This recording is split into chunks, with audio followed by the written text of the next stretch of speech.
Hey everyone, welcome to the Atticus podcast, Great Practice, Great Life. As you can already tell, this is not Steve Riley. This is Daniel Struna, a practice advisor here at Atticus, and I have put Steve in the hot seat instead of the other way around today. Hey, Steve. Hey, Daniel. Well, welcome to taking over the podcast. This seems to be a theme.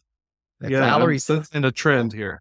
Yeah, Valerie has started this trend, and I like it better being the interviewer, not being the interviewee. But, I do report to a CEO, and I'm doing as she tells me, and I appreciate the opportunity to talk to you. Anytime I get to hang out with you, I'm happy. Yeah, likewise. And I thank you for allowing me to come in here and put you in the hot seat. Like I said, I was thinking about some, preparation for today and this interview. And I was thinking back about 8 years ago now when I was in the hot seat at a little Cracker Barrel on the side of I-95 here in Florida. And I was meeting with you.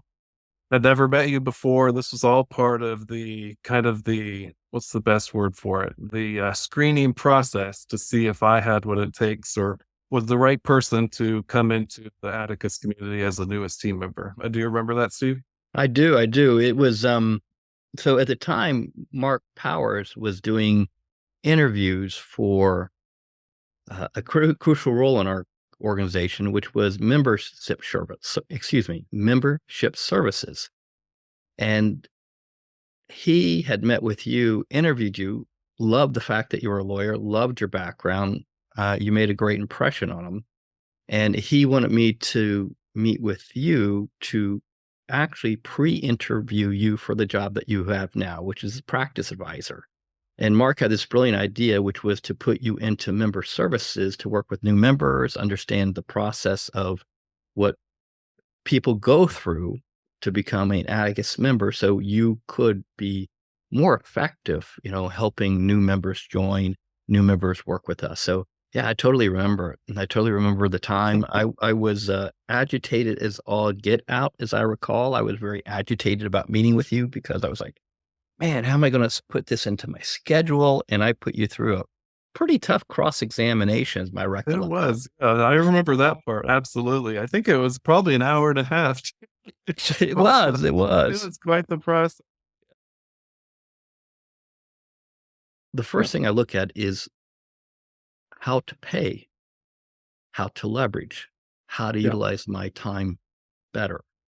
And that's pretty much those two quick things that I look at. Now, depending on where you're at in your practice, most lawyers usually cap out around 4 to 6 employees is my experience.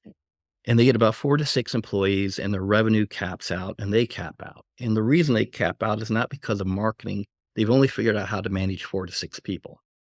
And their process to manage case is only 4 to 6 people.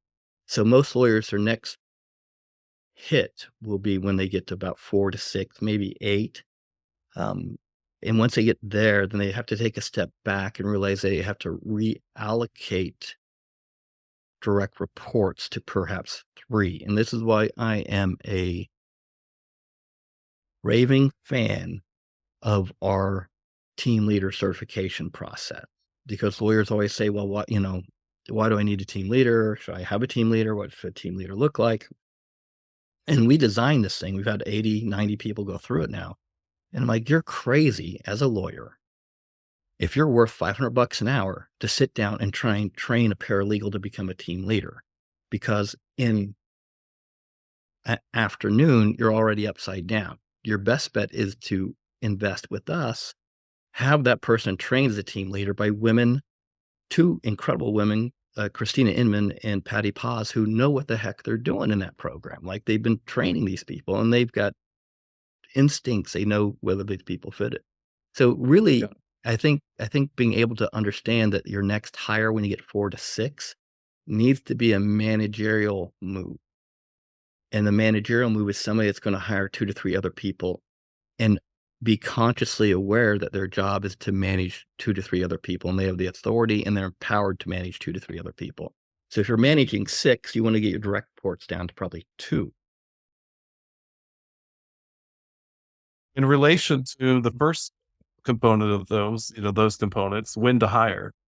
Um, just broadly speaking, how many times attorneys are faced, it doesn't matter if they are a firm with, 0 team members right now or a firm with 50 team members, they're constantly faced with this question, when is the right time to hire? I get this question all the time on coaching calls and the law firm owners that I work with.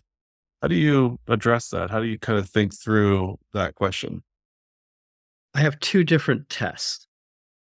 So the first test is a very simple one, and this is a test that I've was painfully taught as a young lawyer.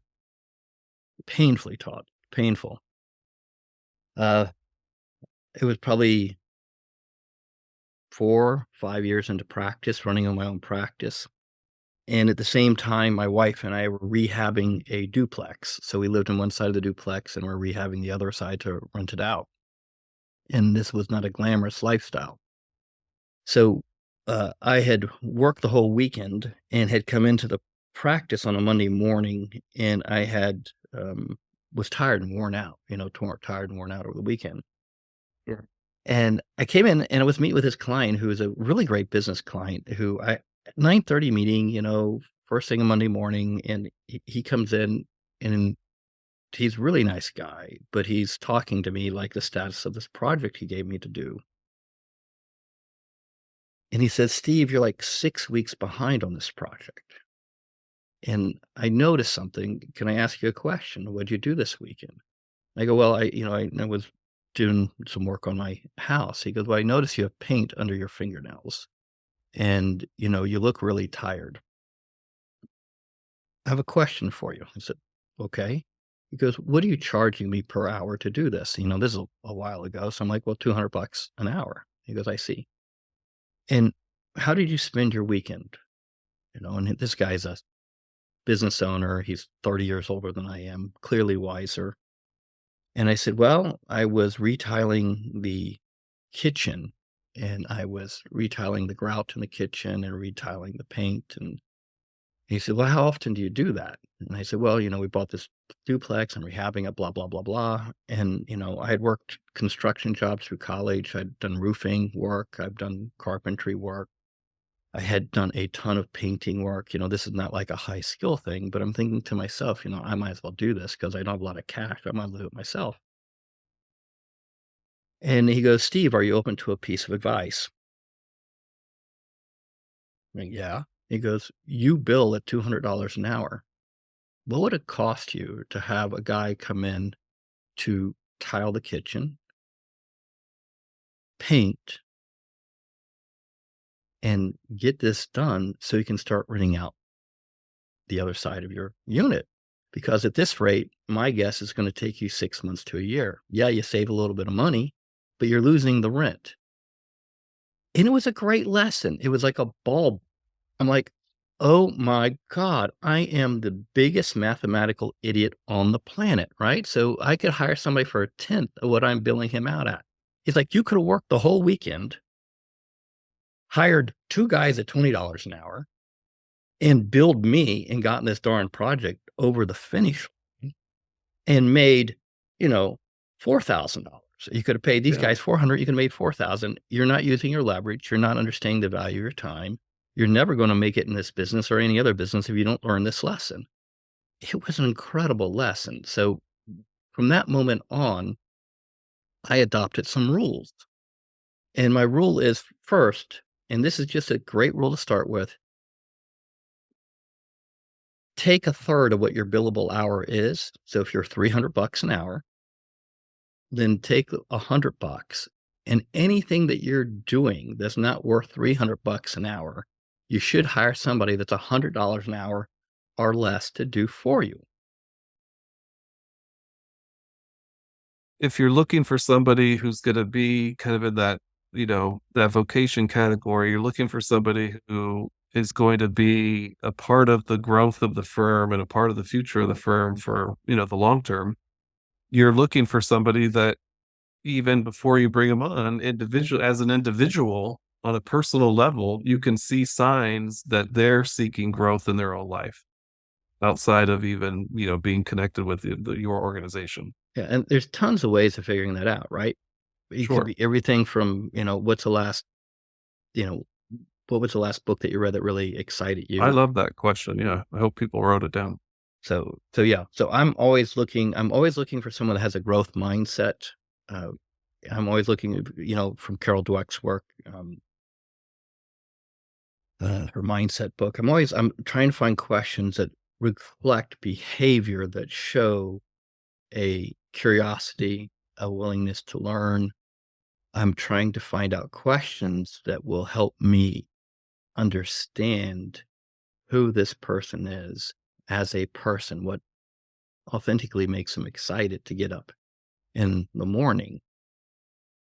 Now, I could probably go through some HR training on how to ask those questions in a nicer way.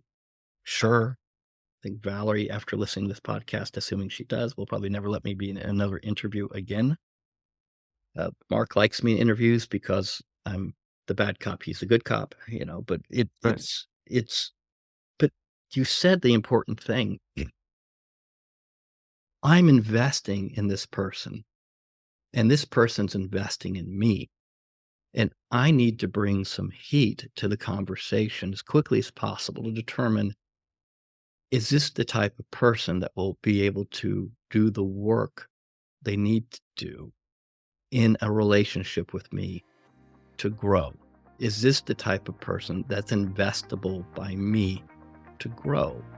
And that's what I look for personally. Now, there's probably Um, 1,000 other criteria that other people can come up with, but that's what I look for.